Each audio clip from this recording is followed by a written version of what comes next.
감사합니다. 잠시나마 또 한국을 방문할 수 있는 기회가 주어졌고 또 좋은 기회를 삼아서 교회와 성도 여러분들을 잘 섬길 수 있는 그런 준비를 하도록 하겠습니다. 우리는 지난주에 고난에 맞서는 믿음에 대해서 살폈습니다.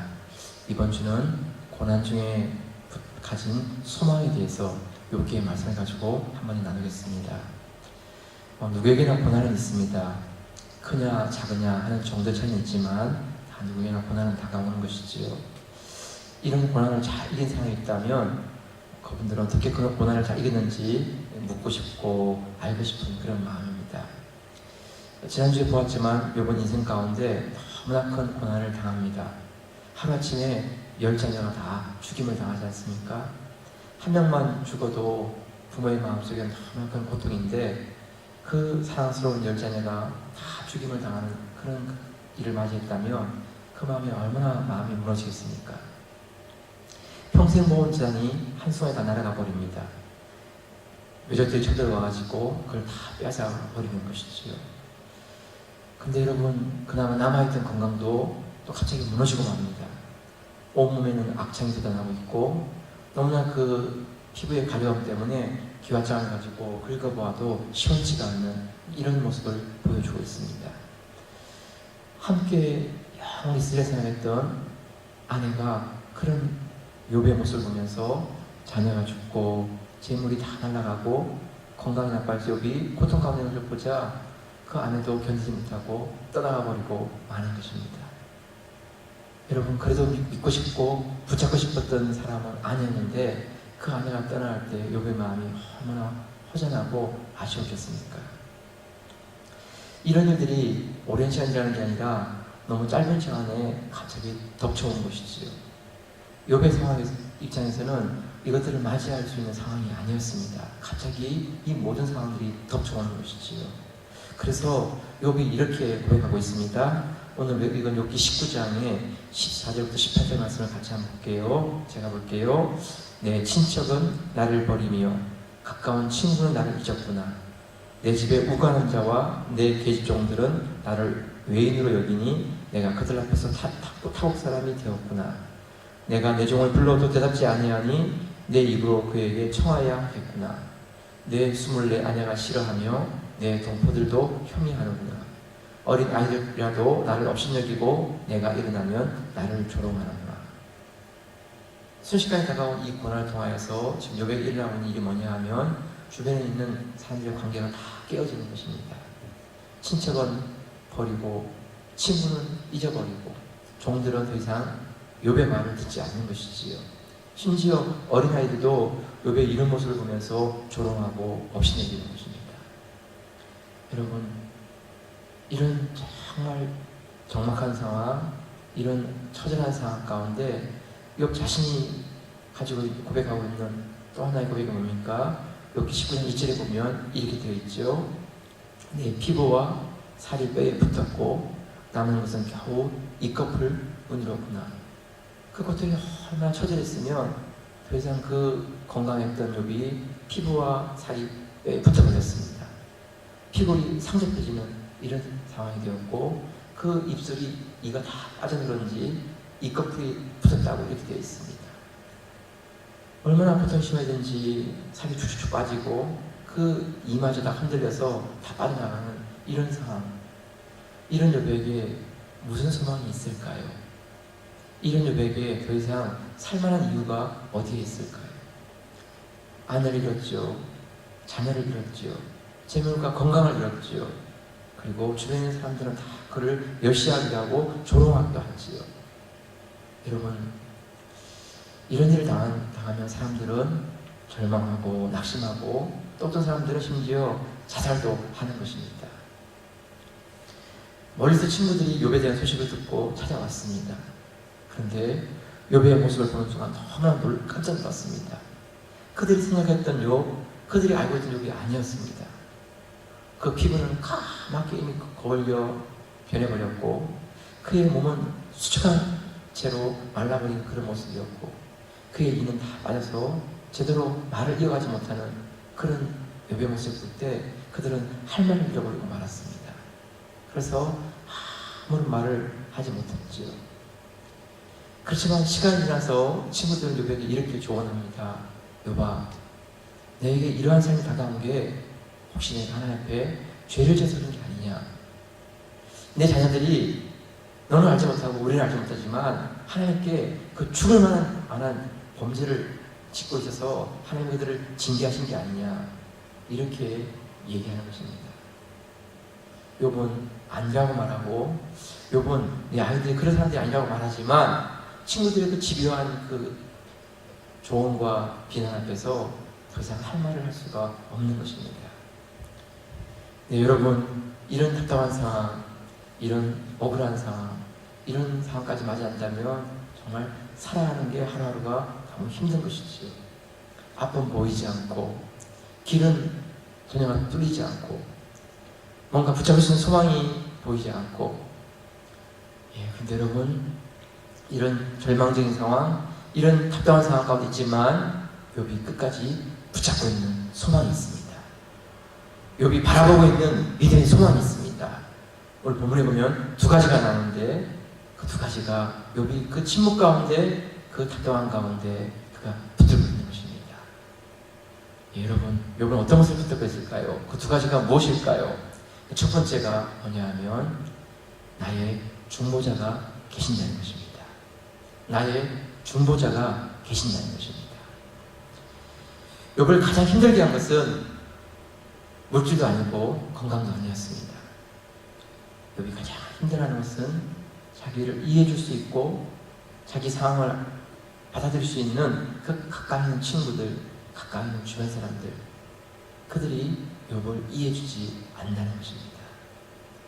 욥이 어떤 사람이었고 욥이 어떻게 살았는지를 너무나 잘 알고 있고 보았던 사람이지만 이런 고난 가운데 들어가니까 그런 사람들의 이야기가 욥을 위해주는 게 아니라 욥을 비난하고 욥을 하나님 앞에 자꾸 잘못된 사람으로 몰아가는 것입니다. 이런 상황들을 맞이하게 될 때 욥의 마음이 너무나 힘들어지는 것이지요. 그때 욥이 이렇게 말합니다. 욥기 16장 19절인데 같이 한번 보세요. 욥기 16장 19절 말씀 시작. 지금 나의 증인이 하늘에 계시고 나의 보인이 높은 데 계십니다. 네, 여러분, 욥이 지금 붙잡고 있는 게 뭔가 하면 더 이상 사람들로부터는 어떻게 해볼 수가 없으니까 사람들부터 내가 나의 증인됨을 얻을 수 없지만 그러나 분명히 나의 증인이 하늘에 계시고 나의 보증인이 높은 데 계십니다 하면서 그의 중보자를 구하고 그의 중보자를 의지하는 이런 고백을 하고 있는 것입니다. 여러분, 욥이 무너지지 않는 이유가 어디냐 하면 그의 중보자가 분명히 살아 계시기 때문이라고 이렇게 고백하고 있습니다.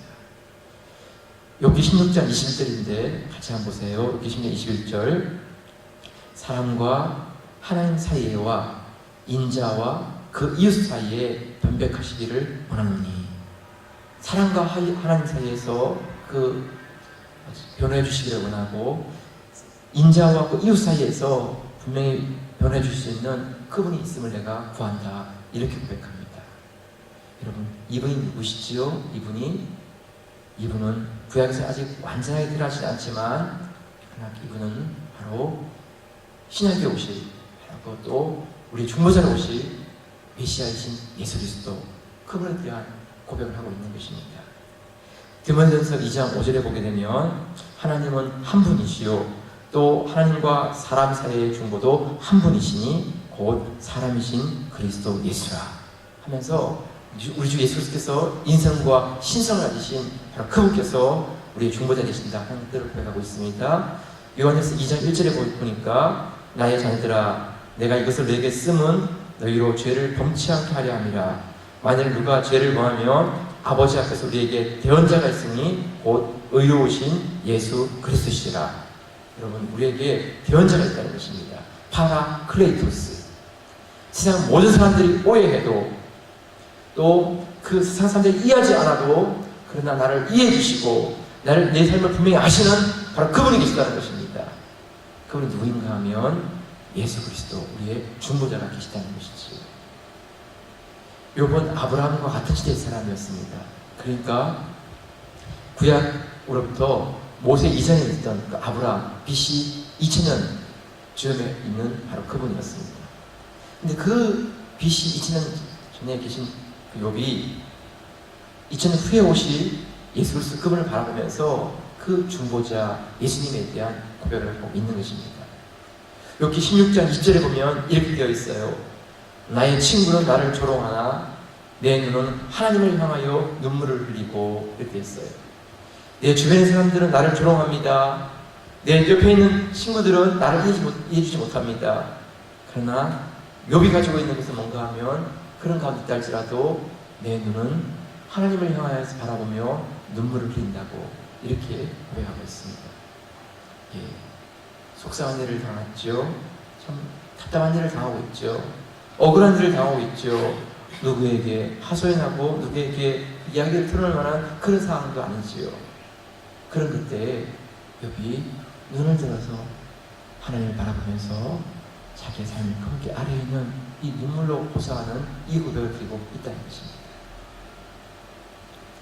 여러분, 우리가 누구도 의지할 수 없는 그때, 누구도 우리를 주변에 둘러봐도 나를 이해해주지 못하는 그런 상황이 있다 할 때, 꼭 한 가지는 기억하시면 좋겠습니다. 우리의 중보자가 계십니다. 우리의 답답한 상황과 우리의 그 억울한 상황에 대해서 그것들을 판결해 주실 우리 중보자가 계신 것입니다. 오늘 우리가 찬송을 들었지 않습니까? 539장에 보면 이 몸의 소망 무엇인가 우리 주 예수뿐일세 우리 주 예수밖에는 믿을 리 아주 없도다. 굳건한 반석이시니 그 위에 내가 서리라 그 위에 내가 서리라. 3절에 보면 이렇게 되어 있죠. 세상에 믿던 모든 것 끊어질 그날 되어도 구주의 언약 믿사와 내 소망도 커리라. 굳건한 반석이시니 그 위에 내가 서리라 그 위에 내가 서리라. 예, 성도 여러분, 세상에 믿던 모든 것이 끊어져도 우리가 주님의 언약을 믿사오면 우리의 소망이 더 커지는 것입니다. 재물도 친척도 친구도 다 끊어지고 다 떠난다 할지라도 우리가 언약의 말씀을 붙잡고 그 하나님 바라볼 때 우리의 소망이 결코 사라지지 않는 것입니다. 그 언약 위에서 우리의 소망이 더 커지는 것을 우리가 보게 되는 것입니다. 성도 여러분, 사람의 위로도 귀합니다. 예, 인정합니다. 그런데 그런 사람의 위로가 다 끊어진 가운데 있다 할지라도 언약의 말씀을 붙잡고 주시는 하나님의 위로가 있다면 우리가 낙심하지 않고 두려워하지 않고 그 홍역 가운데 설 수 있기 원합니다. 하나님의 언약의 약속 붙잡고 그 말씀 위에 우리가 서게 될 것입니다. 그 소망이 있다면 우리가 무너지지 않는 것이지요. 여러분, 답답한 일을 당하고 어려운 일을 만나도 우리의 눈을 들어서 하나님 바라보고 우리의 중보자이신 그분 가운데 그 언약의 말씀 위에 서기 원합니다. 그분이 계시다면 그분을 통해서 우리에게 위로와 소망을 우리에게 주시는 것입니다. 두 번째, 욥이 고백하고 있는 게 무엇이지요? 두 번째로 욥은 구속자가 계시다는 것입니다. 나의 구속자가 계신다. 여러분, 오늘 읽었던 욥기서 19장 25절, 26절인데 같이 한번 더 볼게요. 25절, 26절 시작. 내가 알기에는 나의 구속자가 살아계시니 후일에 그가 땅 위에 서실 것이라. 나의 이 가죽 이것이 썩은 후에 내가 육체 밖에서 하나님을 보리라. 여러분, 중보자는 하나님과 우리 인간 사이를 연결해 주시는, 중보해 주시는 그분이지요. 우리의 문제, 우리 답답함, 우리 억울함에 대해서 호소해 주시는 분이 우리 중보자이십니다. 그런데 여러분, 욥이 두 번째로 고백하고 있는 그 분에 대한 고백은요, 이런 중보자를 넘어서 우리의 구속자가 되어주신다고, 우리의 구원자가 되어주시는 바로 그분이 계시다고 이렇게 고백하고 있습니다. 구속자라는 말은 대속해준다라는 의미이고 값을 지불한다, 그것을 우리를 구원해준다, 우리를 이끌어낸다, 바로 이 뜻이 우리의 구속자이십니다. 리디머, 고엘이죠. 고엘. 여러분, 이 고엘이라는 것은 구약에서 여러 가지 모습을 이렇게 설명하고 있는데, 친족 가운데 어려움 받는 사람들을 건져주고 도와주는 바로 그 자가 고엘입니다. 리디머, 구속자, 이것이죠. 이 고혈이라는 것은 하나님의 백성들을 보호해주기 위한 제도로 우리에게 주신 것이었습니다. 예를 들면 친족이 살해를 당했을 경우에 그 살해당한 게 억울할 경우에는 가까운 친족이 그 살해한 사람을 찾아내어서 그 살해한 자에 대한 것을 갚아주는 바로 이것이 고혈인데요. 지금은 이것을 할 수가 없지요. 지금같이 사회 보장이 되어 있고 개인 안전과 신변에 대한 보호를 해주고 있는 상황이라면 괜찮겠지만 고대에서는 그런 게 없지 않습니까? 너무나 억울한 죽음을 당했습니다.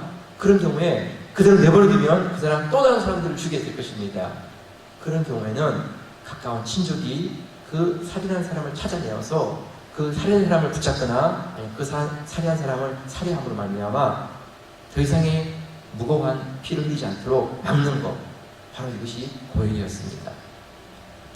또 어떤 경우는 친족이 돈을 빌려서 썼는데 돈을 갚지 못하게 되자 그만 종으로 팔려가는 일을 합니다. 그때 가까운 친족이 그 돈을 갚아주고 종으로 팔려가는 것을 막아주면서 그 사람을 이끌어내는 것, 바로 이것이 고혈입니다. 또 어떤 경우는 돈을 빌렸는데 그 돈을 빌리기 위한 담보로 땅을 주는 것이지요. 이렇게 밭을 주는 것이지요. 그런데 그 돈을 빌렸는데 갚지 못하게 됩니다. 그러면 그 땅은 돈을 빌린 채권자에게 넘어가는 것입니다. 그런데 성경에 보면 땅이라는 것은 기업이었고 그 기업은 그렇게 넘겨주는 게 아니었습니다. 이런 경우에 가까운 친족이 그 땅값을 물어주고 다시 그 땅을 가져와가지고 친족에게 돌려주는 것, 바로 이것이 고혈입니다. 또 어떤 경우는 이런 경우가 있습니다. 결혼했는데 아기를 낳지 못하고 그만 남편이 죽는 것입니다. 그러면 아기가 없는 것이죠. 그러면 그 집안은 대가 떨어지는 것입니다. 이런 경우에 동생이 그 형의 아내를 취하여서 그 아내를 형수에게 씨를 낳게 하고 그 집안의 대를 이어가도록 도와주는 것, 이것이 고혈이었습니다. 구약에 오면 루키가 나오는데 바로 그 보아스가 그 룻을 아내를 맞이하였고 그 룻을 통하여서 아기를 낳게 되었죠. 그래서 그 시어미 나오미의 집안에 아기가 없는, 대를 잇지 못하는 그것에 대를 잇도록 준비해 준 것, 바로 이것이 고혈이지요. 이렇듯 고혈은 여러 가지 상황 가운데 어려움에 처한 사람들을 이렇게 도와주고 또 그들을 구원해주고 이끌어주는 이런 제도가 고혈이라는 것입니다. 여러분, 이 고혈이란 바로 이것은 하나의 예표인데 이 예표는 바로 예수 그리스도께서 이 땅에 오셔서 우리를 위해서 행하셨던 모든 사역들을 눈으로 보여주기 위한 그림 언어였습니다.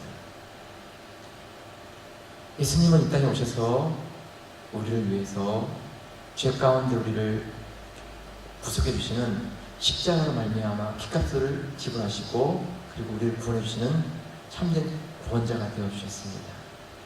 그리고 우리의 생명이 이 땅에서 썩어지는 것으로만 끝나지 않게 하시고 하나님 나라의 영원한 기업을 차지할 수 있는 바로 그것을 주기 위해서 우리의 길이 되시고 진리가 되시고 생명이 되시는 바로 그 길을 열어주셨습니다. 그리고 이 땅에서의 우리가 삶으로만 아니라 천국에서 하나님과 영원토록 우리가 함께 왕노로 살면서 누리게 될 그 기업을 상속할 수 있는 권리, 그 특권을 우리에게 주셨습니다. 이 모든 일들을 이루시고 준비하신 분이 예수 그리스도 그분이신데 바로 그분이 우리의 구속자가 되신 것입니다. 욥은 그 고통과 절망 가운데 있는 상황 가운데 그가 바라볼 수 있고 의지할 수 있는 분은 바로 그 구속자였습니다.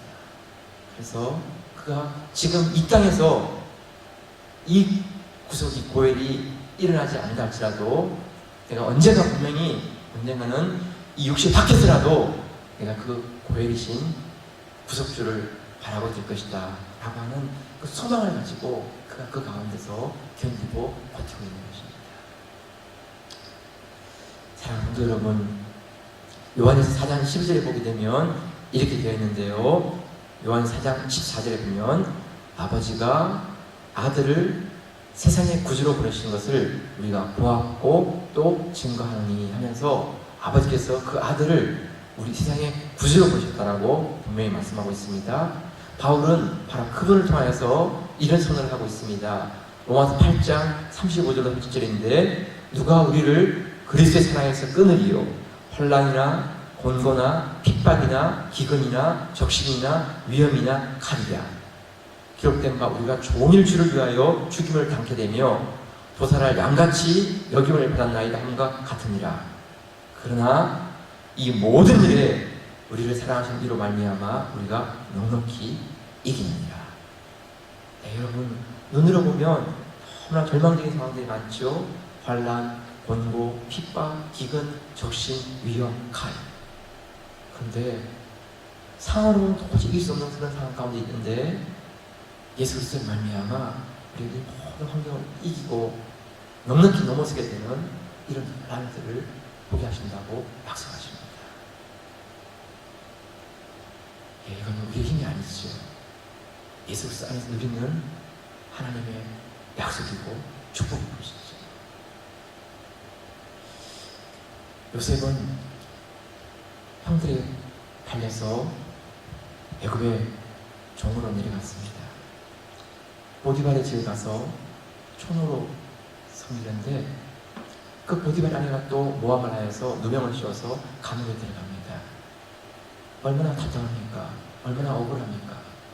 그런데 하나님께서는 그 감옥에서 요셉을 이끌어내어서 애굽의 총리로 세우신 것을 보게 됩니다. 다니엘은 모든 상황 가운데 공평을 잃지 않냐고 평통하게 공평하게 일을 처리하지만 다니엘의 그런 모습을 또 시기하여서 모함합니다. 다니엘은 억울한 누명을 쓰고 또 사자굴에 들어가게 됩니다. 여러분 우리가 쉽게 생각하지만 사자굴에 들어가면 어떤 일이 날까요? 다 물리고 찢겨서 다 죽는 것이지요. 그런데 다니엘이 항변하지 않습니다. 자기의 억울함을 호소하지 않습니다. 그냥 사자굴에 들어갑니다. 그런데 하나님께서 사장 입을 막으시고 다니엘의 의로우심을 그 가운데서 증거해 주십니다. 바울은 귀신 들린 여종을 고쳐 죽었습니다. 그런데 그것 때문에 사람들로부터 매를 맞고 감옥에 들어갑니다. 얼마나 화가 날까요? 그 귀신 들린 여종 가운데 신음하는 그 여종을 고쳐 준 게 얼마나 좋은 잘한 일일까요? 사람들은 그 귀신 들린 여종의 주인의 말만 듣고 바울과 신라를 붙잡아다가 때리고 매질하다가 나중에는 감옥에 넣는 것입니다. 감옥에 들어간 바울이 그 사람들에게 억울함을 이야기하거나 자기의 답답함을 얘기하지 않습니다. 그 감옥 안에서 하나님을 찬송합니다. 그때 온문이 막 흔들리고 옥토가 흔들리면서 착고가 풀리고 수갑이가 풀리고 그리고 간수가 그것을 보고 그가 회개하면서 예수 그리스도를 영접하는 이런 일이 일어납니다. 예, 성도 여러분, 우리를 둘러싸고 있는 상황과 환경을 보면 우리가 도무지 이길 수가 없는 것 같습니다. 강도나 위험이나 칼이나 공고나 하나님께서 그 모든 상황 가운데 있지만 우리의 구원자이신 예수 그리스도의 그 은혜가 그 모든 환경 가운데 우리로 이기는 것으로 변화시키는 일들을 바라보는 것입니다.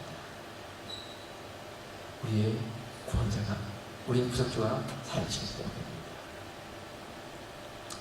성도 여러분, 연필을 만드는 그 흑연과 그 다이아몬드에 있는 그 영롱한 빛을 내는 다이아몬드의 그 빛은 이 두 가지는 다 똑같은 탄소라고 합니다. 그런데 흑연과 그 다이아몬드는 너무나 똑같은 원소지만 다른 것이지요. 흑연은 강도가 1, 2밖에 안 됩니다. 그래서 이렇게 연필에다 그 종이에다 쓰면 연필로 써지는 것이지요. 흑연입니다. 그런데 다이아몬드는 지구상에 있는 모든 물질 가운데 강도가 가장 강해서 10입니다. 그래서 다이아몬드는 다른 것들을 자를 수가 있는 것이죠. 어떻게 이 흑연은 시커먼 모습을 가지고 있고 다이아몬드는 영롱한 빛을 내는 이런 모습이 될 수 있을까요?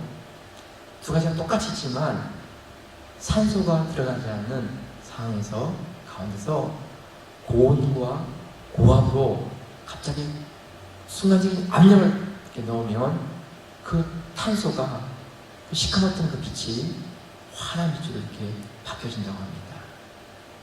산소가 들어가지 않는 가운데 고압과 고열을 이렇게 받게 되면 그 원소가 똑같은 원소지만 그것이 이렇게 바뀌는 것이지.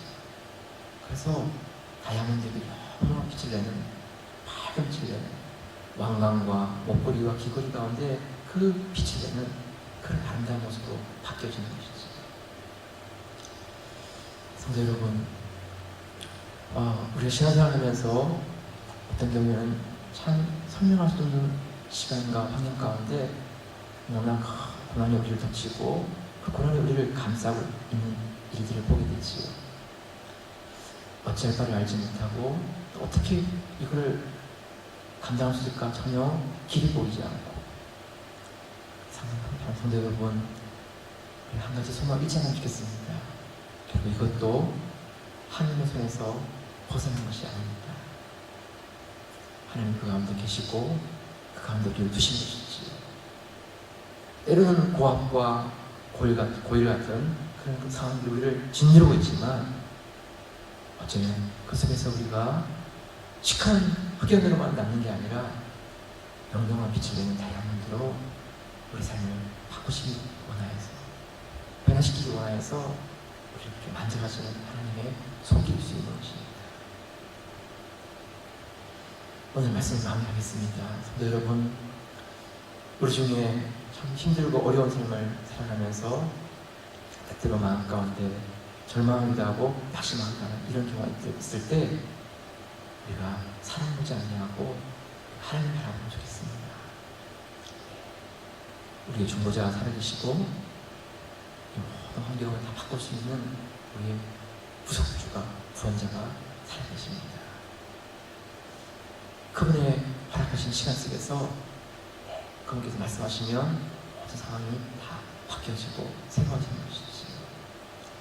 우리를 연단하시고 단련하셔서 정갈시 만드시고 우리를 다양한 영원한 빛으로 빚어가시는 하나님의 손길이 함께하는 것이지. 성도 여러분, 우리가 어떠한 경우에도 우리 환경이나 사람만 보지 아니하고 우리의 중보자 되신 그분을 바라보고 우리의 고일 되시는, 우리의 분야 되시는 하나님을 바라보기 원합니다. 우리의 눈을 들어서 눈에 보이는 것만 아니라 눈에 보이지 않는 분이지만 하나님 바라보고 그분 앞에 우리의 눈물을 올리면 좋겠습니다. 성도 여러분, 축복합니다. 우리는 반드시 잘 될 것입니다. 우리는 승리할 것입니다. 찬양하고 함께 기도하는 시간 갖도록 하겠습니다.